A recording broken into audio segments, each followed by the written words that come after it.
खबर है, खत्म होगी टेंशन, अग्निवीरों को मिलेगा पेंशन। दरअसल अग्निवीरों को लेकर के गृह मंत्री अमित शाह ने आज अहम ऐलान किया है और इस ऐलान के बाद से अग्निवीरों की जो समस्या थी, जो अब तक लगातार सवालों के घेरे में था, वो खत्म होता हुआ नजर आ रहा है।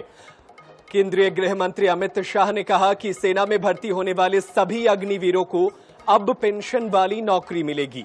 रेवाड़ी में जनसभा को संबोधित करने के दौरान उन्होंने इसकी घोषणा की। इस दौरान उन्होंने कांग्रेस पर जमकर निशाना साधा।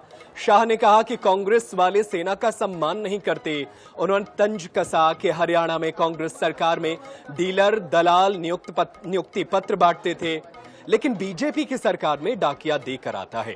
भाजपा सरकार ने डीलर दामाद का नॉमिनेशन नामो निशान को मिटा दिया है। शाह ने कहा कि राहुल आरक्षण खत्म करना चाहते हैं, लेकिन भाजपा सरकार ऐसा नहीं होने देगी। उन्होंने राहुल को कश्मीर में धारा 370 दोबारा लागू करने का भी चैलेंज दिया है।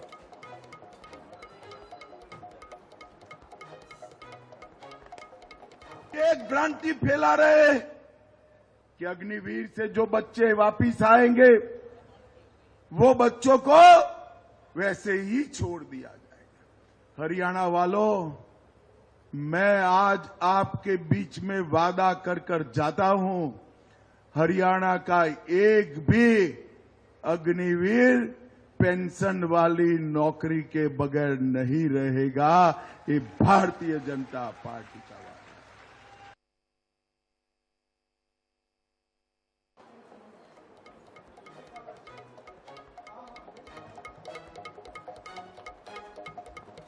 और चलिए, इसी खबर पर ज्यादा जानकारी के लिए हम कांग्रेस पार्टी के लिए का रुख करेंगे। कांग्रेस पार्टी के प्रवक्ता हमारे साथ मौजूद हैं, पूजा त्रिपाठी हमारे साथ फोन लाइन पर मौजूद है। डॉक्टर पूजा त्रिपाठी, मेरा आपसे सवाल है कि जिस अग्निवीर को लेकर के आप हरियाणा चुनाव में, पिछले लोकसभा चुनाव में आप लगातार इसको लेकर के सवाल उठा रहे थे, अब केंद्र सरकार जो है एक एक करके इस मुद्दे को खत्म करते हुए नजर आ रही है। क्या कहेंगी गृह मंत्री के नए ऐलान पर? मुझे लगता है गृह मंत्री जी को बताना चाहिए कि क्या सिर्फ हरियाणा के अग्निवीर बिना सिर्फ पेंशन की नौकरी पे रहेंगे कि देश का हर अग्निवीर। आपने सबसे पहले तो सेना को बर्बाद कर दिया अग्निवीर जैसी वाहियात स्कीम लाकर। आपके नेता 75 साल में रिटायर नहीं होना चाहते और हमारे जवान 23 साल में रिटायर होकर घर बैठ जाए, और वो भी बिना किसी पेंशन, बिना ग्रेच्युटी, बिना किसी कैंटीन बेनिफिट्स और बिना किसी भी तरीके की वो सुविधा जो एक नॉर्मल जवान को मिलती है सेना में। दूसरी बात, यही गृह मंत्री जी उत्तर प्रदेश चुनाव में एक दिवाली और एक होली पर फ्री सिलेंडर का प्रॉमिस किए थे, जो कि आज तक नहीं मिला। आज तक उत्तर प्रदेश की जनता एक फ्री सिलेंडर दिवाली और होली का कर रहे थे। तो इनके वादे इनके जुमलों की तरह ही हैं। और ये हरियाणा के युवाओं की पेंशन वाली नौकरी के बिना कह रहे, यही हरियाणा जब 9% की कांग्रेस की सरकार ने दिया था, आज 37% का बेरोजगारी दर। आज हरियाणा में हर 3 में से 1 युवा बेरोजगार है। अभी राहुल गांधी जी का वीडियो आया था कि लोग डंकी मार रहे हैं 30-35 लाख रुपए देकर, क्योंकि हरियाणा में रोजगार नहीं है। मुझे लगता है कि गृह मंत्री को सबसे पहले शर्म आनी चाहिए झूठे वादे करने के लिए। न वो एमएसपी पे बात करते हैं, न वो महिला पहलवानों पे बात करते हैं, और सिर्फ हरियाणा के अग्निवीरों के लिए ऐसी बात करके वो इस देश की सेना को, इस देश के युवाओं के जुनून का और जज्बे का, जब वो सेना में जाना चाहते हैं, उसका सिर्फ और सिर्फ अपमान कर रहे हैं और कुछ नहीं, महज फोटो। लेकिन डॉक्टर पूजा त्रिपाठी, अहम सवाल ये है कि अग्निवीर के जवानों को जो है वो नौकरियों में आरक्षण देने की बात कही जा रही है, और अब जब गृह मंत्री कहते हैं कि अग्निवीरों को पेंशन भी मिलेगी, तो क्या जो आपके नेता कहते हैं कि हम आएंगे तो अग्निवीर को हटा देंगे, तो क्या आप इस पर कायम रहेंगे या पेंशन या तमाम सुविधाएं मिलेगी तो अग्निवीर की योजना आपकी जब सरकार बनेगी तो चलती रहेगी? एक बात तो बिल्कुल साफ है कि जब हमारी सरकार बनेगी तो ये अग्निवीर ठंडे बस्ते से देश से खत्म हो जाएगा। इस देश की सबसे सुरक्षित, इस देश की सबसे स्टेबल और इस देश की सबसे सक्सेसफुल ऑर्गेनाइजेशन देश की सेना थी, जिसने इतने जंग जिताए हैं। उनके स्ट्रक्चरल इंटीग्रिटी के साथ, उनके स्ट्रक्चर के साथ आपने जो खिलवाड़ किया है, ये 4 साल का कॉन्ट्रैक्ट पे लोगों को रख के। डॉक्टर पूजा त्रिपाठी हमारे साथ बने रहिए। हम भारतीय जनता पार्टी के प्रवक्ता का रुख कर लेते हैं। हमारे साथ डॉक्टर मुकेश त्यागी हमारे साथ फोन लाइन पर मौजूद हैं, उनका रुख कर लेते हैं। मुकेश त्यागी जी, हुजूर, बहुत देर कर दी आते आते आपने, क्योंकि आपको लोकसभा चुनाव में अग्निवीर को एक बड़ा वजह माना गया कि आपका नुकसान हुआ, और अब आप ऐलान कर रहे हैं कि हम अग्निवीर के जवानों को पेंशन देंगे। मैं समझता हूँ कि अग्निवीर को जो है बहुत ज्यादा आलोचना करके एक अच्छी स्कीम को बदनाम करने की कांग्रेस की साजिश है। अब आप उसकी आपने स्टैटिस्टिक्स देखा होगा कि किस प्रकार से कम उम्र में, और जब 4 साल की अगर उनको, मैं एक इंडिपेंडेंट एनालिसिस कर रहा हूँ। अमित शाह जी ने पेंशन की अनाउंस किया है, उसके लिए बहुत स्वागत योग्य है, और जितना भी काम कर सकते हैं करना चाहिए। लेकिन अगर आप उसकी पूरी स्टैटिस्टिकल और इकोनॉमिक एनालिसिस करेंगे तो उनके कोई रास्ते बंद नहीं होते।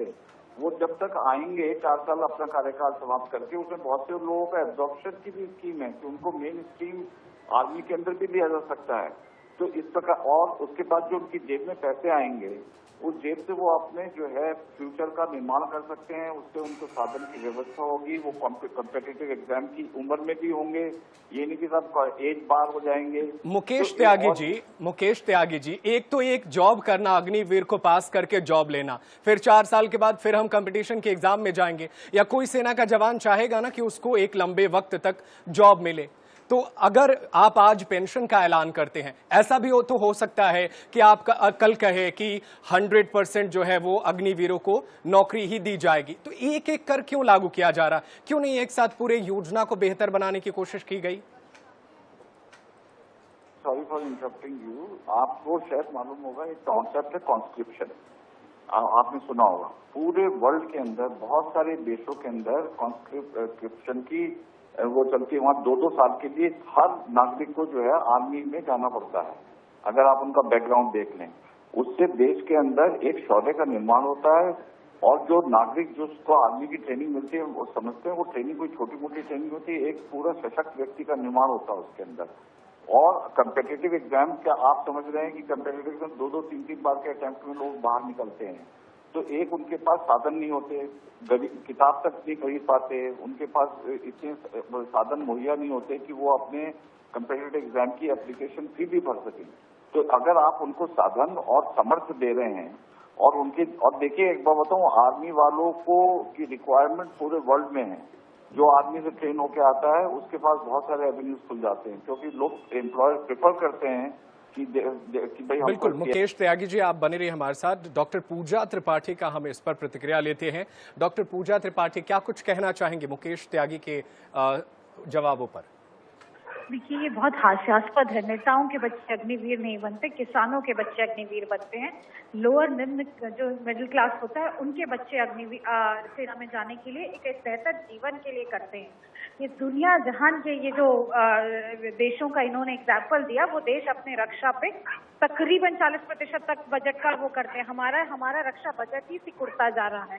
और दूसरी बात, हमारी सेना जो इस देश का गुरूर थी, जो इस देश का गर्व थी, जिन्होंने हमें इतने जंग जिताए हैं, उसके साथ आप लोगों ने छिड़कानी करने की सोची क्यों? और ये बता रहे हैं कि युवाओं को इतने रोजगार मिलेंगे। जो आज देश में 10 साल के इनके शासन के बाद देश में 40 साल में सबसे ज्यादा बेरोजगारी के मुहाने पे खड़ा है। हर 1 घंटे में 3 युवा बेरोजगारी से सुसाइड कर रहे हैं। वो ये बताएंगे कि देखिए बहुत सारे एवेन्यूज हैं, आप ये कर सकते हैं, आपके हाथ में पैसा आएगा। इंसान सेना में जाता है पहले तो जोश के लिए, जज्बे के लिए, फिर 4 बजे उठ के तैयारी करता है। बहुत शुक्रिया मुकेश त्यागी, डॉक्टर पूजा त्रिपाठी, आप दोनों का अपने विचारों को हमारे साथ, हमारे दर्शकों के साथ साझा करने के लिए।